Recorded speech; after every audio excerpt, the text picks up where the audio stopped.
thank you all for attending. I am Peter Hamilton, an associate professor in the department and also the graduate chair. And so, I'm here along with Anna and Vera to help answer your questions.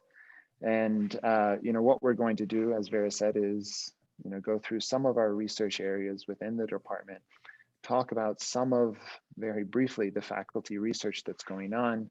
And this will be a great segue into the breakout rooms where you can ask more questions. So Vera, we're good now. Thank you. Yeah, I, in addition to being grad chair, am part of the thermal fluid sciences faculty. And so I wanted to briefly give you an overview of three of the primary research themes that connect a lot of the faculty in this area. So biofluids, combustion and reacting flows, and then heat mass and energy transfer. I've listed the faculty that work in these areas. This is not exclusive. We are a very interdisciplinary department with faculty who work in many different areas, and you'll see these names popping up in several of the presentations as we go. I'll come back to the types of research in a moment. I did first want to point out the types of courses that students in the thermal fluid sciences take. We have a list here on the right, and these courses include some more tech elective application focused courses within specific research or application areas, in addition to broader courses, graduate heat transfer, thermodynamics, fluid dynamics, and so on. And then students in our area, PhD students, typically take prelims in fluids, heat transfer, thermodynamics, or the biomedical prelim. So Vera, can you go to the next slide? So within the biofluids area here, I have listed 4 faculty and have an image demonstrating a little bit of the type of research they do. So Debanjan Mukherjee works on computational fluid dynamics of biological systems at larger scales. And here you see an image of a clot and a blood vessel. Xiaoyuan Ding works at the smaller end of things, more in the microfluidics regime, has done some research in lab on a chip. There's a graphic at the top right there. Jean Hertzberg works in cardiovascular flows, both experimentally and computationally. And Mark Borden works on bubbles, colloidal flows. Can you go to the next slide? Yeah. With respect to combustion and reacting flows, again, we have 4 faculty currently active in the study of just combustion and energy generation systems, specifically Nicole Labby, who does chemical model development, again, both experimentally and computationally or theoretically. Greg Rieker, whose lab is focused on laser diagnostics. Can you go back one? Yeah, thanks. Focused on laser diagnostics in a range of environments, both in the lab and also out in the real world. Hope Michelson, who is on this call, works on soot formation, understanding it, modeling it. Again, primarily focused on experiments, but does some computations. And then my own research, which is all computational fluid dynamics or colorful fluid dynamics. So we make pretty pictures like the one at the bottom right, various types of fluid flows. And then last slide in my section, Vera. And then there's also several faculty working on heat mass and energy transfer. So here we have some research from Wangji Cui, who works on a small scale side of things, energy, heat transfer, the micronanoscale. You'll actually be hearing from him again in a few moments. Chunmei Ban, who has connections to the National Renewable Energy Lab and works on various problems related to batteries, fuel cells, and renewable energy. And then John Pellegrino, who works on membranes, small scale fluid mass, and heat and energy transfer processes. And so that's a quick overview of the thermal fluids. We're happy to talk more in one of the breakout rooms. And I believe next up is Nick Botinas. Thanks, Peter. My name is Nick Botinas. I'm a fairly new faculty here at CU, working in the Biomedical Research group. So biomedical research in mechanical engineering at CU takes a lot of different forms. So I've highlighted sort of the 5 major categories we've grouped people into on this slide. What you'll notice is a lot of these names are going to be familiar from other sections of today's talks. We're very interdisciplinary, combining our skills in mechanical engineering with backgrounds in chemistry, physics, biology, electronics. The overall goal is engineering with the body as a system. So that's something that we can both interpret and interact with. So I'll show you just a couple examples from these different groups, and then hopefully you get more time to talk to us in the breakout rooms. So starting at the top left, biomechanics is our science of understanding how bodies function structurally, and then looking to either manipulate or augment those functions to try to improve health outcomes. Dr. Lynch's lab, for example, studies the inner workings of bone.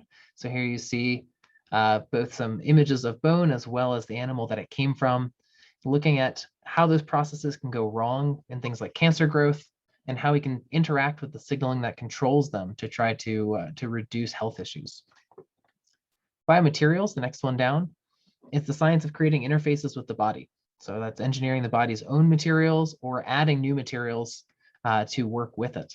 Dr. Tan's lab applies nanomaterial technologies to the vascular system, among other places, interfacing with native tissue with things like stents and grafts, to also engineering those materials to enable new functions that our bodies can't provide by itself. Biofluidics, you saw this image already today, but helps to understand flow and transport in the body.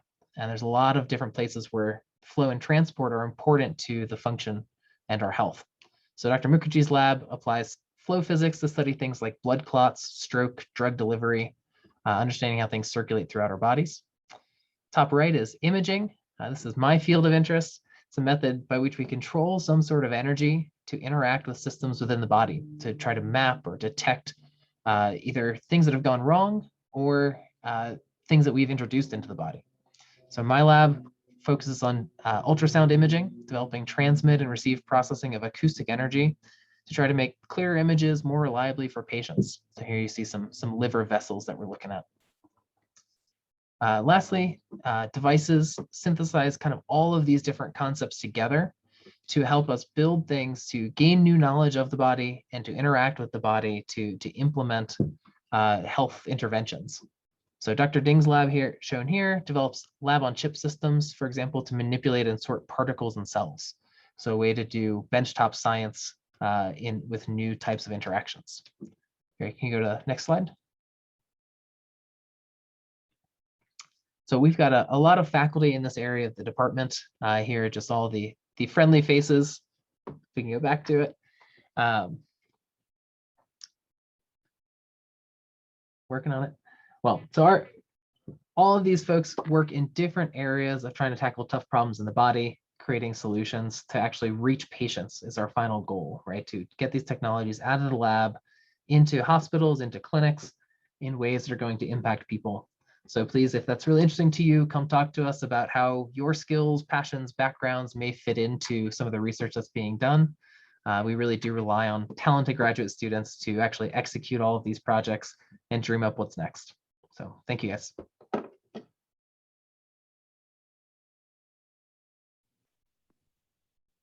It'll be me. Hello, everyone. My name is Alonji Cui. I'm an assistant professor in the department. So I'll give you a big picture overview of the research that I've been doing in the department related to 2 topics. One is materials, another is micro and nano. Next slide. Okay, because materials is such a huge topic, you probably will find when you're applying, if you have several different interests in different departments, you'll see material research is in mechanical engineering, aerospace, material science, chemical engineering, electrical engineering is everywhere. So we have a huge body of faculty and labs working in some part or aspect of material study. So here I would just categorize that into a different material type. So we have polymer study, like soft electronics or soft robotics, or just making polymer for a different kind of application.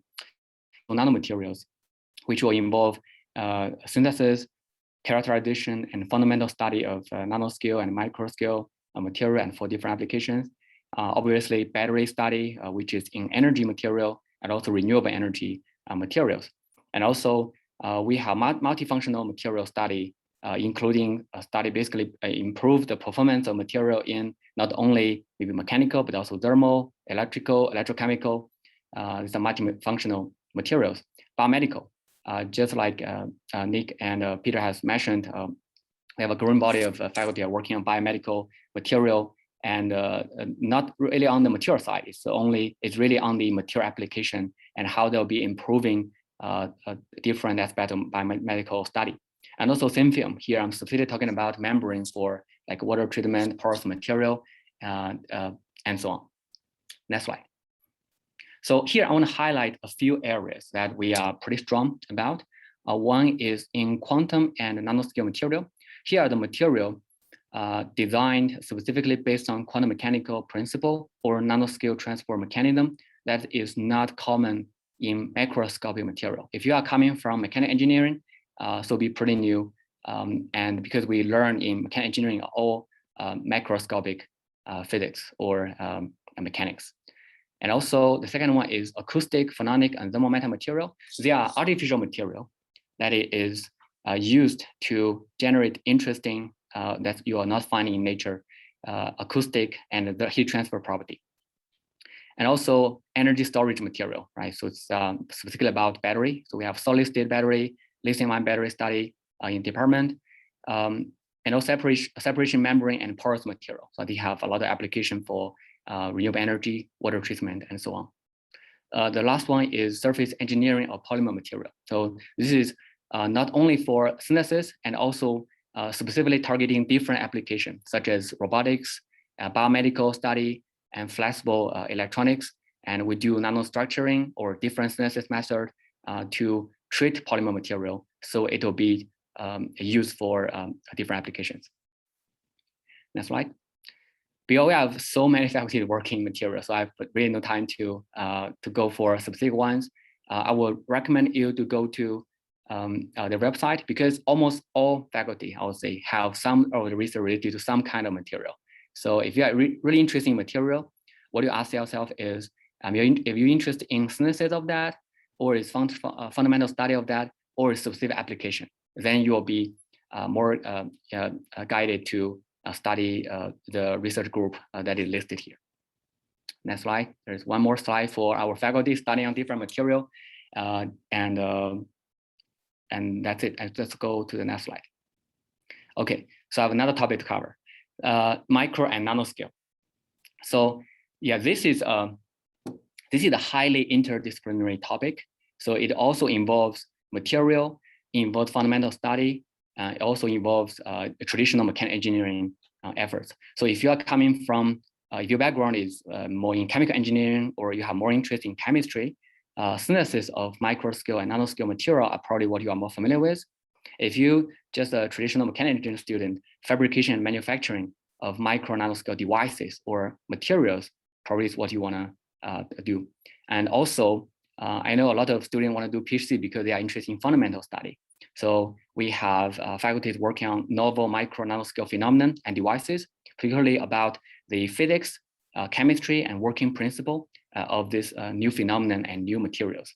Also, in material study, a major body is about you need to design instrumentation and characterize specific property of materials. And because nanomaterial is very, very small, it's between 1 nanometer to 100 nanometer. For micro devices, 1 micrometer to 100 micrometer, it's very, very small. So the development is a tremendous effort. So here I want, go next slide, thank you. So here I want to highlight several areas that we are strong about. One is quantum engineering and quantum technology. So this is the emergent topic in mechanical engineering in recent years. I know a lot of you probably have not learned a lot about quantum mechanics, but this should not intimidate you to study in this direction. Basically, what we do in mechanical engineering is try to really push the basic principle of quantum mechanics to application. We're doing sensors and detectors based on quantum principle, we call quantum sensing, and also engineering system based on quantum technology. So it will have new functionality, a new device with better performance that we will not say using classical mechanics. And also there are theoretical groups in our department working on designing material and designing devices based on quantum theory and simulation. So here are the faculty that have some work related to this. Next slide. Another is thermal nanotechnology, because heat transfer is a major pillar in mechanical engineering. So Peter has covered thermal fluid, and here I'm more talking about the nano effort in our department, because heat transfer is so important. Any improvement based on different discipline will be very important. Here, we're specifically focusing on using nanotechnology or microtechnology to improve heat transfer in various forms: radiation, convection, or conduction.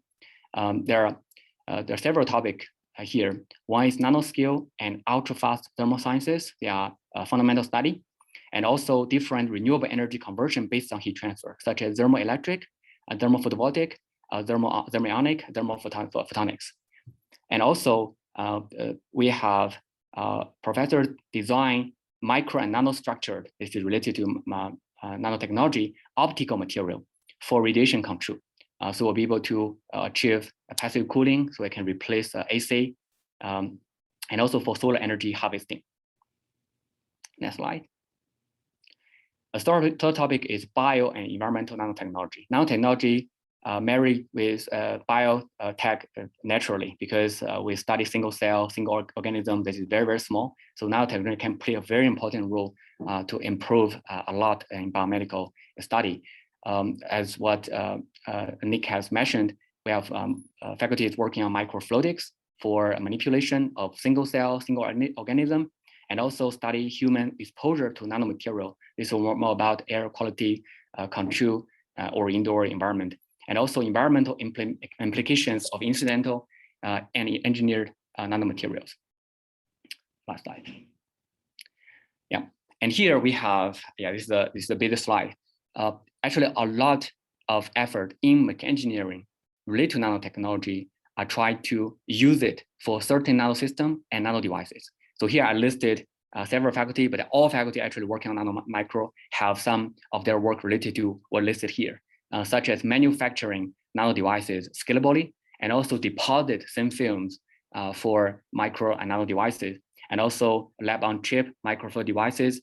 They are the concept used for biomedical study, and also different nano-micro material, such as carbon nanotube, multifunctional material, polymer, electrochemical material, used micro and nanotechnology concept to improve the performance in a classical system.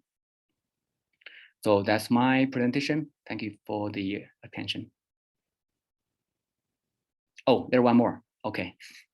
So yeah, the last one. I already mentioned that synthesis is very, very important, but characterization is equally important. So here we have development of a new characterization technique to study a nanoscale system, for example, mechanics of them for smart material separation application, and also just pure synthesis effort to develop nanostructured material. That's it.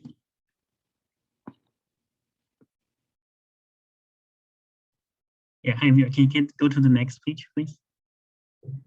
Okay, thank you.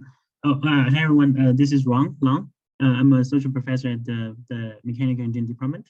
So I'm going to give a quick introduction on the research in the area of mechanics of materials. So it's not just materials, we also work on structures. So it's more complete description is mechanics of materials and structures with a unique acronym as MOMS. So I listed the faculty involved in this area. We have Dr. Francois Bartlett and Nick, who's here. So you're highly encouraged to visit their websites. And also we have this research overview slides available on the research webpage of the department. And here I just give a few examples on the research carried out in each group.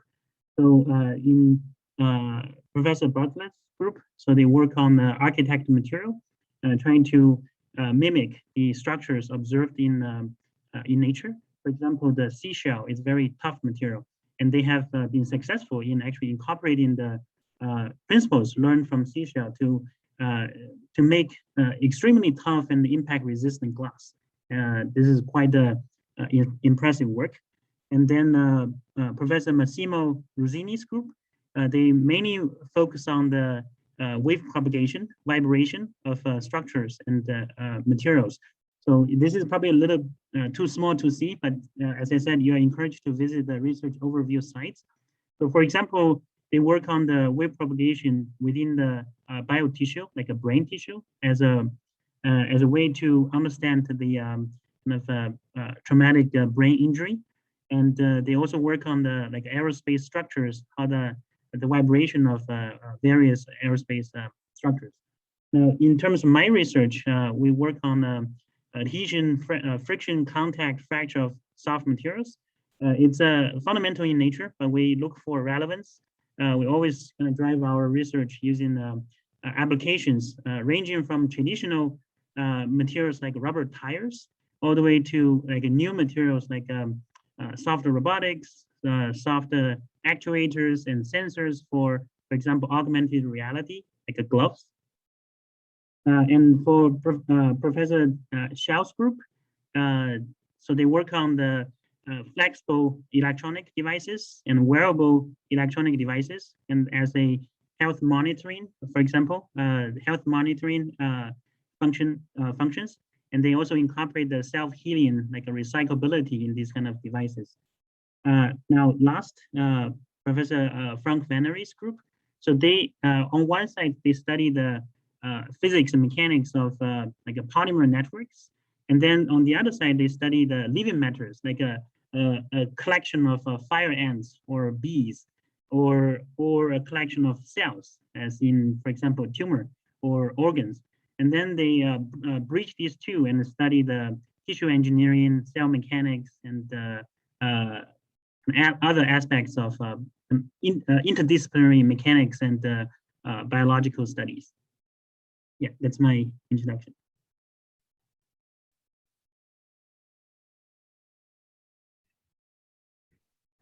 Hi, everyone. I'm Professor Jana Milford, and I'm going to introduce the air quality faculty and the research areas that we cover. You all may be aware that air pollution is an extremely important problem worldwide.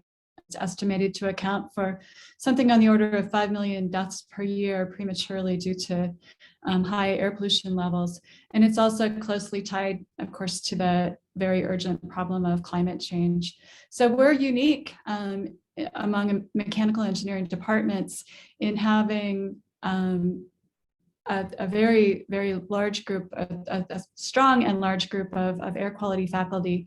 Many of the faculty in this group are involved with the environmental engineering program at CU Boulder, as well as our mechanical engineering department. They also have connections to the wonderful research labs that we have in Boulder who work in this arena, including the National Center for Atmospheric Research, or NCAR, and the National Oceanic and Atmospheric Administration, and the National Renewable Energy Lab as well. So some of the faculty, Professor Mike Hannigan currently serves as the chair of our department, but he's also one of our air quality faculty. He does measurement studies, field studies, often utilizing low-cost sensor systems to understand exposure to air pollution. And his group does a significant amount of work in Africa, as well as locations in the US, ranging from here in Boulder to Los Angeles. Professor Davin Henze is an atmospheric chemistry and transport modeler who works at the global scale. So he works on long-range pollution transport and connections between global atmospheric chemistry and climate change. He's done a lot of groundbreaking work on incorporating chemical data and satellite data through data assimilation techniques and inverse methods. Next up is Professor Shelley Miller. Shelley is an expert in the arena of indoor air quality and also urban air quality impacts and public health consequences. She has done remarkable work in this last year looking at COVID transmission as an aerosol, and her work has been really influential in that arena of infectious diseases that are airborne. So Dr. Marina Vance was mentioned earlier. She does nanoscale research, looking at aerosols in indoor environments in particular, which are, of course, at the nanoscale in terms of their size. She also is doing important work on mitigation of air pollution exposures, including infectious aerosols like the coronavirus, but also smoke aerosols and other anthropogenically formed pollution. Next slide.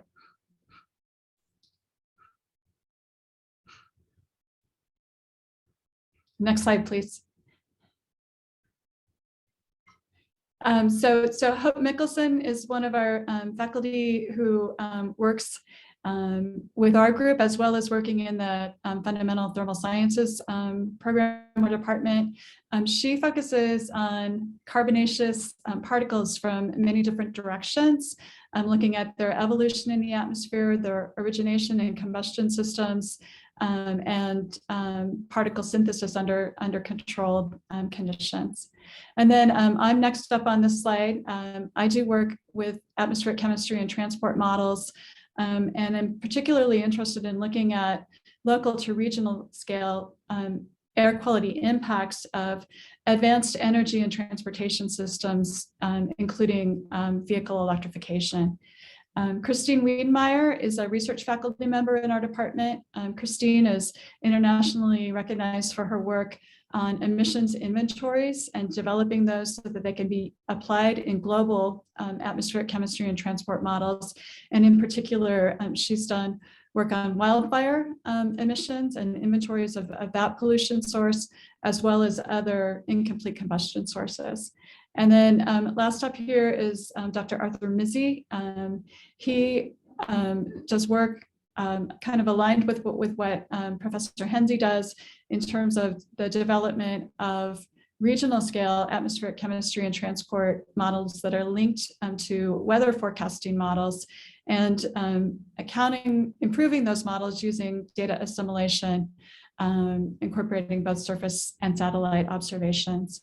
And then I should mention that the air quality faculty work with our computational fluids faculty members, including Professor Mukherjee and Professor Hamilton, as well as the combustion faculty, Professor Labbe in particular, and then Professor Greg Rieker, who works on atmospheric laser diagnostics for methane detection. So we've got a great group within our department, and as I said at the outset, this is a fairly unique feature of our department to have all these folks working in the air quality arena. And so next up, I will turn it over to Professor McCurdy. Okay, go for it. Great. Hi, everybody. I'm Rob McCurdy. I'm an assistant professor in our robotics and system design area. And I just wanted to give you a brief overview of some of the research that our faculty are doing here. One of the things that I thought might stand out as an emergent theme is that I think all of the slides I'll show you involves some form of bioinspiration application to biosystems. So I think it's an interesting feature of our group. The first two folks I wanted to highlight are folks who work in the biomechanics area. So first, Professor Alea Ahmed works in looking at biomechanics of human motor control and how, basically how we do what we do, the amazing control that we have over our bodies, how we can learn more about the way that that works, and what lessons we might glean potentially for controlling robots that also move in the physical space. And Professor Kara Welker's group in a related area is working on biomechanics, but with an application toward potential therapy. So looking at how we can learn more about biomechanics and apply that knowledge to making better devices for aiding people in the various ways that they might need to have help moving around. Next up, Professor Humbert uses bioinspiration, but from a controls perspective.